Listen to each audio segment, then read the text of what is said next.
Hi, Kids Moon Club family. Welcome to the first emotional chat of the 2020 journey. I am so excited to be sharing this component with you.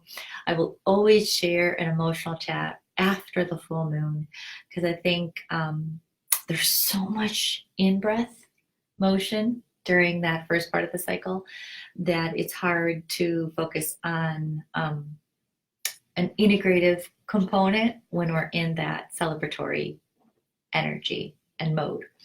So I will always share it after the full moon.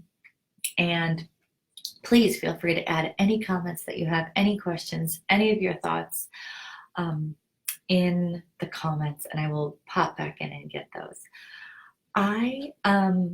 So this journey, these themes to me will deepen and build as we move through the lunar year. And that's what this is all about, is that this isn't simply some activities to do. The whole idea behind this is that every single lunar year is an opportunity to spiral in and to deepen and to reflect on who we are, where we're going, and especially in relation to our family life and connections there. So for these emotional chats, first of all, I am not a parenting expert. Sorry to let you all down, but that's just that I am not. What I am drawing on from these chats is my experience leading, this journey for the third year, and now at this point, almost thousands of families. So I am drawing on that knowledge and just from tuning into each cycle. So really, Mother Nature is helping me provide a lot of this knowledge. It's really more of a being a conduit for that, and the way that all the other families who I've walked beside have helped me um, to really think through a lot of this, and they helped it emerge for me. And then a lot of my own personal work with body work and breath work, because I know that before talking about any of these components, any of these bigger ideas, they, for me, this is again my personal experience, they didn't really resonate until I worked through some of my own personal stories. And I think trauma is a very loaded word, but that is a word that seems to be used in reference to this type of thing. But I kind of try to think of them as narratives or patterns that really stuck inside my body. And so that's my tool that I've used for over a year now to try to kind of clear the path so that more of my light can shine. And so I can really take a lot of these things that I'm sharing with you and make them real. So this knowledge is not special to me. It's completely accessible to you if you want it. These things aren't skills that you acquire. This is really just a remembering and uncovering is the way I love to think about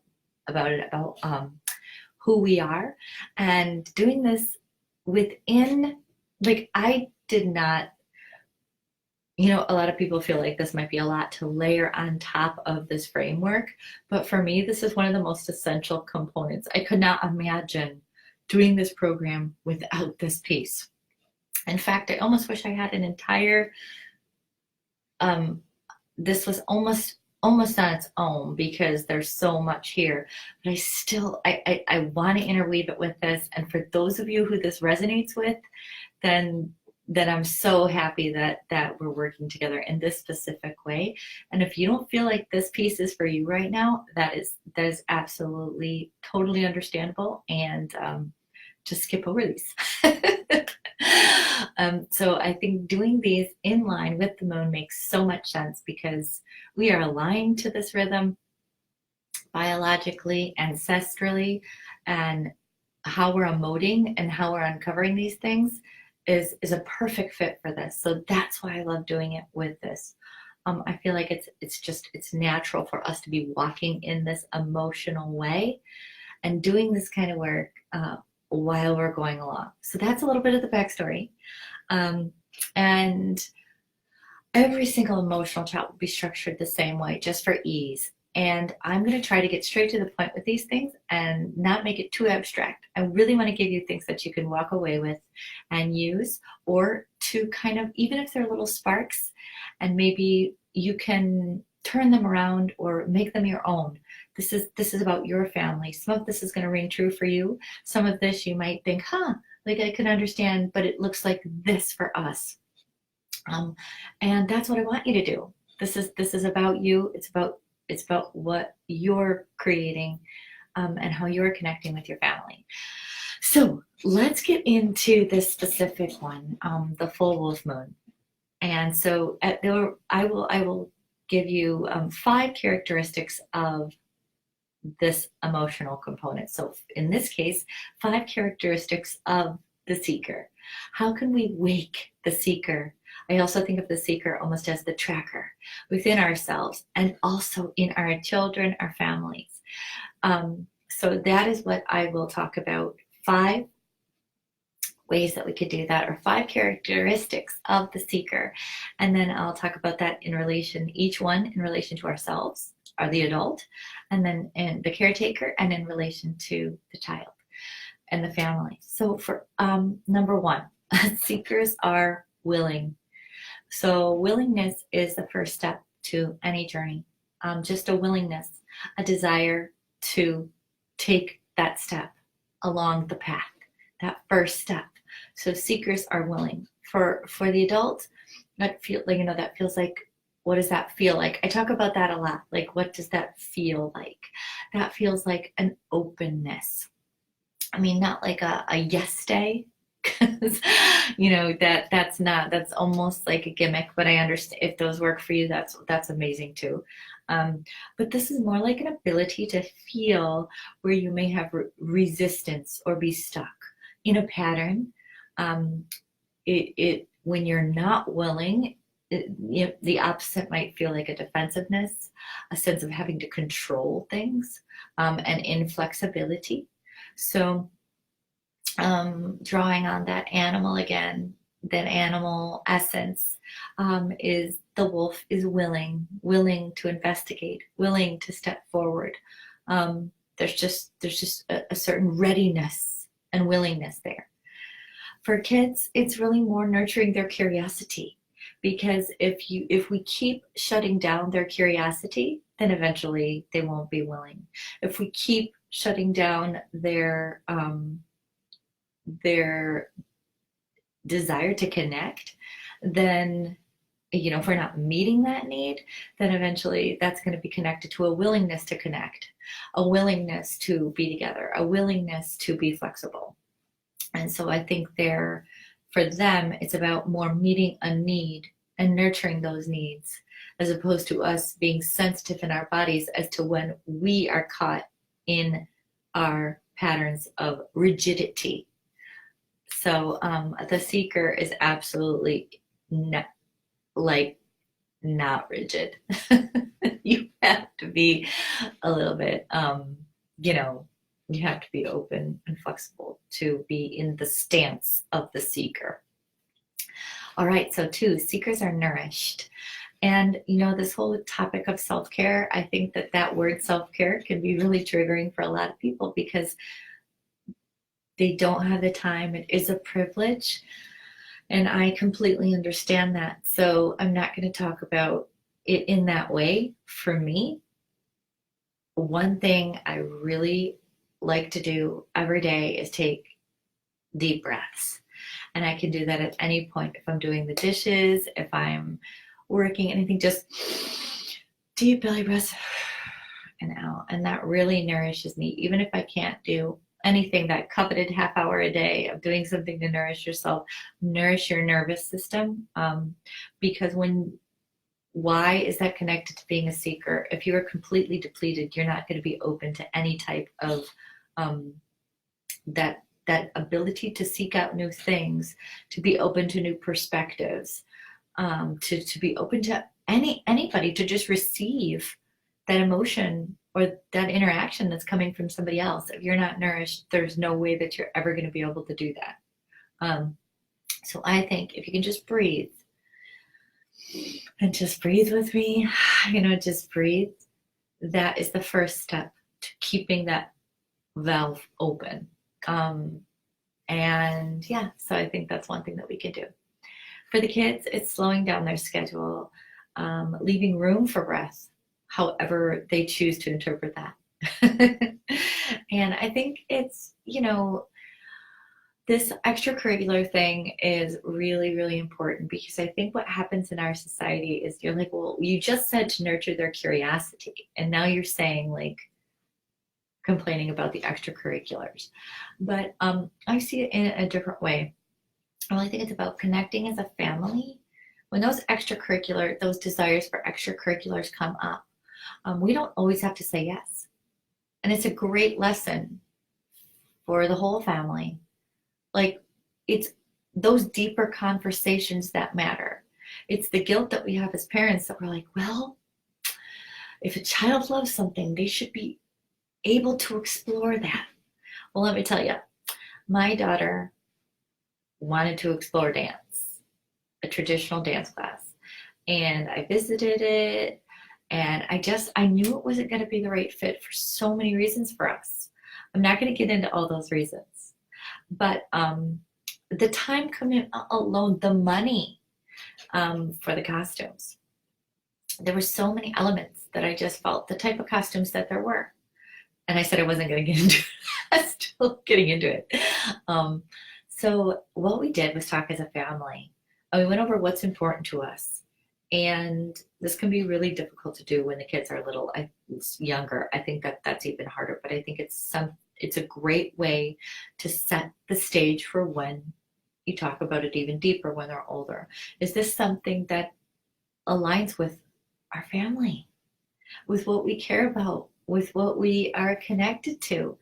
And, even if at the end of the conversation you're still saying yes, at least you had that moment where you know that these are family decisions. I think it's really important that kids know that when they choose an extracurricular, that means that it impacts the entire family. And it's not like they need to feel so much pressure. But it is important. Those logistical things end up affecting if they're able to have time to hold the space of the seeker, which I think is one of the most important things when you're young, to have that space. And I'll get into why now. So number 3, seekers are patient. For us, I think that can feel like a judgment. Like, you have to be a patient parent. But what I mean with patience is patience with yourself. Have patience with yourself. To seek path and purpose and meaning, it takes time. Even, just because we're adults doesn't mean that we have found our purpose or what we feel is the rhythm of our life. We're standing in the river of our lives.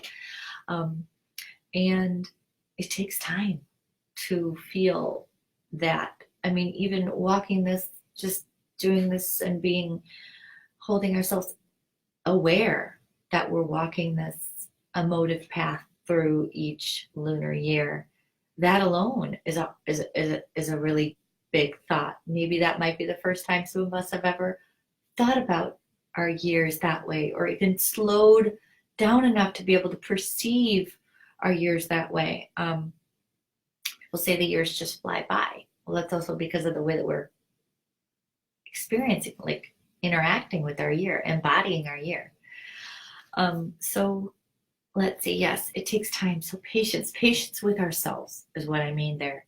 Because to be a seeker, it takes time. And also, you're going to think you've hit that plateau. You're going to think you've hit that, this is it. And then it just keeps continuing to deepen. It continues to evolve. Things continue to emerge. Nature is always in this ever flowing cycle and movement, and things are always, emerging and changing. So why wouldn't our whole life be the same? So patience, and knowing that this is quite sort of a state of being, not a destination. And for our children, I think having patience with ourselves is going to allow us to have patience with them, and knowing that we forget. I know I forget the way that I felt things that I was so dramatic back then. I mean, now I just look and I'm like, I cannot believe that I thought that way. I can't believe I felt that was like, I felt like I had no way out. I felt like, there was only left or right. I mean, now I know you could go straight up.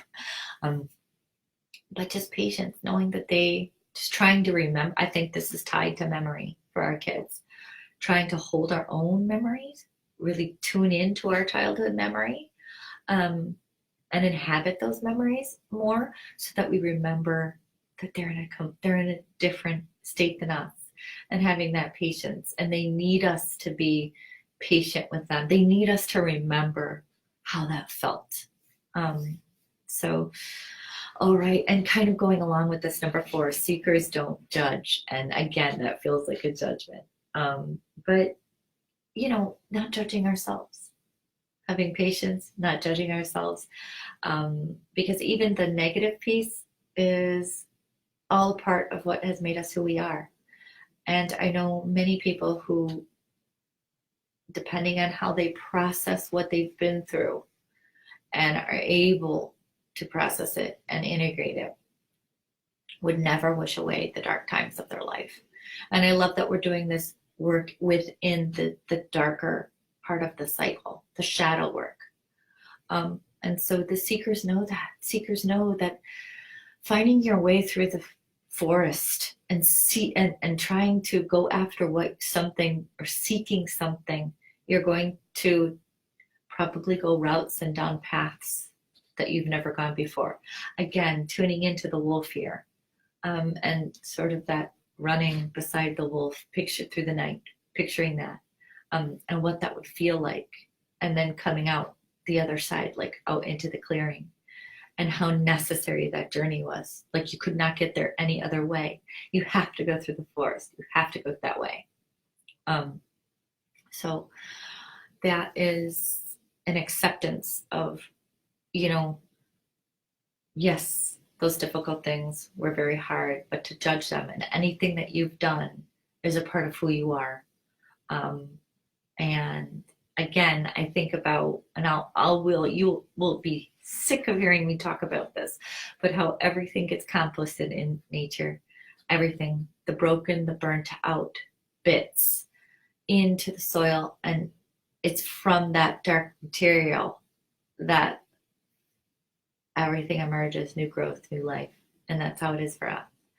And anything we're seeking can only be found if we come up from that vantage point. So, and for our children, that there's no good or bad, like when they're making mistakes.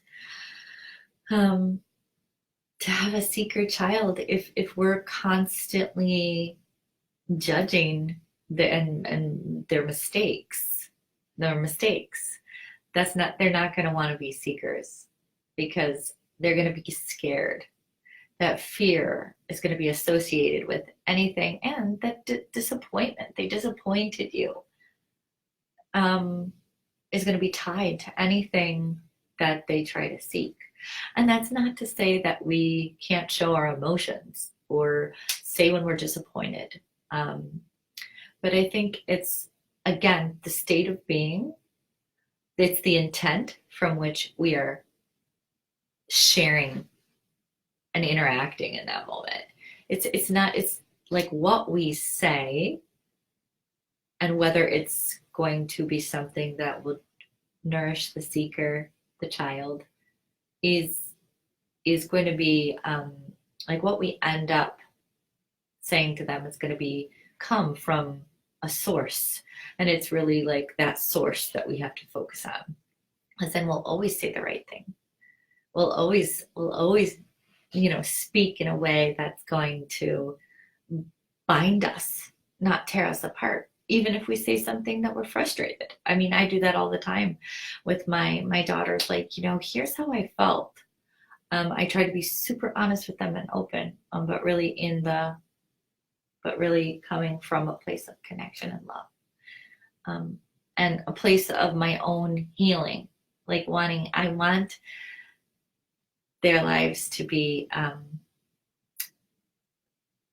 more healed than mine, and that's like one of the hopes we hope for as a parent, to grow through the generations. Okay, so the last one, number 5, seekers are brave. And I love this part because I really call on the wolf for this one. For us, being brave, it's not about being loud or doing, jumping out of a plane.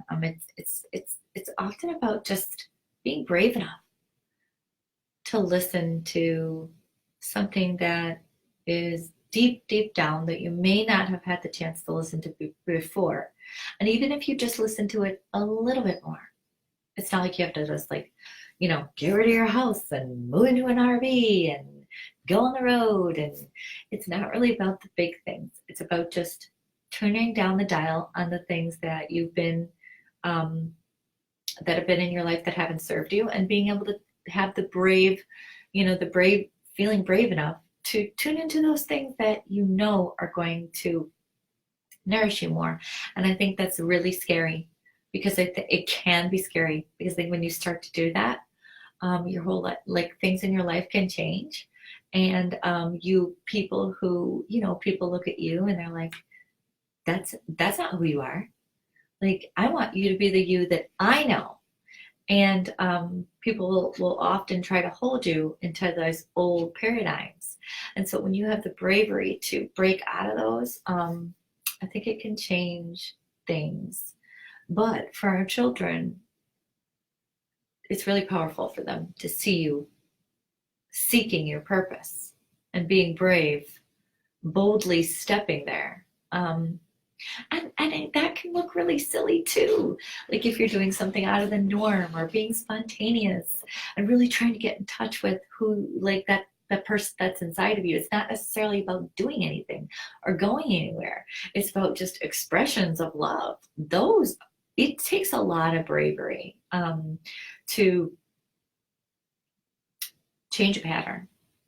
I think it's one of the most bravest things that you could ever do, to say, I know, and this is not a judgment on my parents, because I feel this is generational, not to generalize, but like my parents almost never said they're sorry to me until in recent years. And I'm talking about recent years, maybe like the last 3 years, saying like, hey, I'm sorry, nothing to intention, just like, you know what?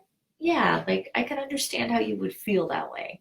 And even just that sentence, I can understand how you would feel that way. I'm sorry. That took me so much, like, to be able to shift that.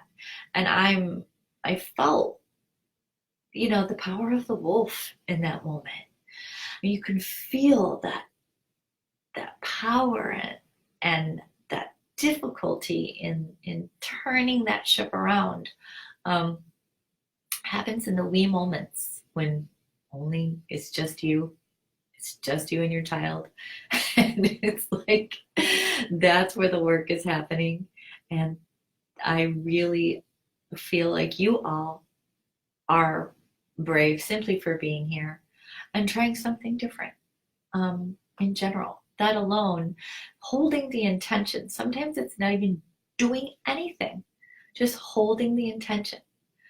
Um, Obviously, I'm really, connected to nature, so I'll just hold the intention. I'll say, here's my intention. I'll go out and speak it into the wind. And that alone is enough sometimes to shift my path ever so subtly. So that that is the seeker, the heart of the seeker. And I want to hear from you all. How do you feel that you embody this in your family? What does this word seek mean to you? How do you feel that this fits into where you're at right now? Um, so, like, how are your children bringing this into your life right now? Children are naturally, most children I know are seeking in one way or another. It's only once they get into society that something stops them from seeking. So why do we stop? Why do we stop trying to uncover who we are? and getting in touch with who we are, remembering who we are. Why? I think it's one of the most important questions that we could ever ask ourselves, and the answer reveals itself as we live. So it's a great adventure. So thank you for going on it with me, and I'm excited to hear from you all. Okay, good night.